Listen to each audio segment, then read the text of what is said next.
बंधुओं, महाभारत का युद्ध दुर्योधन की हठधर्मिता के कारण हुआ था। अगर वो पांडवों को 5 गांव दे देता तो इतना बड़ा सर्वनाश और भयंकर युद्ध न होता। लेकिन दुर्योधन ने 5 गांव भी देने से इनकार कर दिया और पांडवों के साथ बड़ा अत्याचार किया। लाक्षागृह में जलाने का प्रयास किया, लेकिन वो भगवत कृपा से बच गए। हम भावावेश में कभी कभी बिना सोचे समझे कुछ गलत कार्य कर देते हैं, जिनके बारे में पश्चाताप करना पड़ता है। उसी प्रकार अश्वत्थामा ने द्रौपदी के 5 पुत्रों का वध कर दिया और उसके बाद द्रौपदी ने उनको क्षमा कर दिया। उनको बड़ा पश्चाताप हुआ।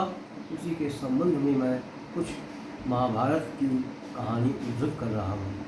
महाभारत युद्ध के अंतिम दौर में जब कौरव पराजित होने लगे तो उनके खेमे में हताशा बढ़ने लगी।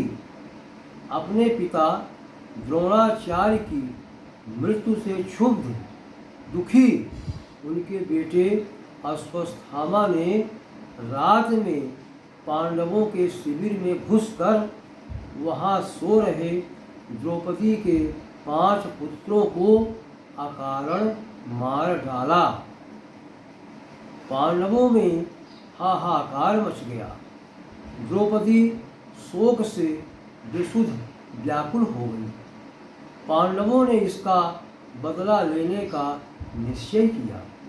अर्जुन ने किसी तरह अश्वत्थामा को पकड़ा और द्रौपदी के सामने ले आए।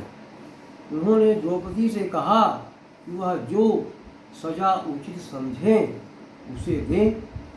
द्रौपदी ने अश्वत्थामा को देखा। उनका क्रोध अकस्मात शांत हो गया। अचानक उनके हृदय में करुणा का सागर उमड़ आया।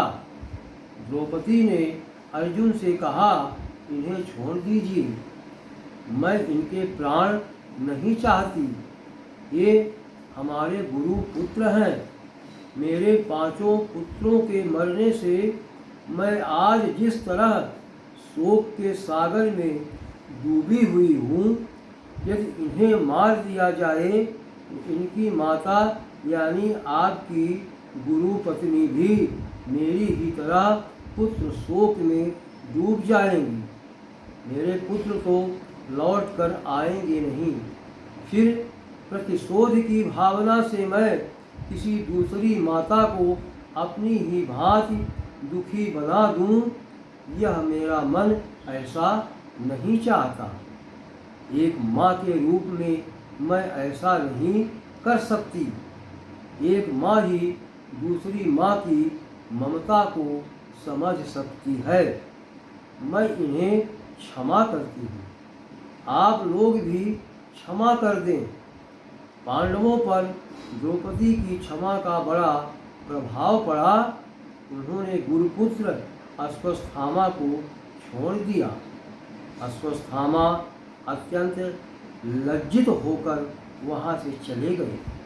द्रौपदी की क्षमाशीलता के कारण उन्हें अपनी क्रूरता पर पश्चाताप होने लगा और वो दुख की अग्नि में जलने लगे।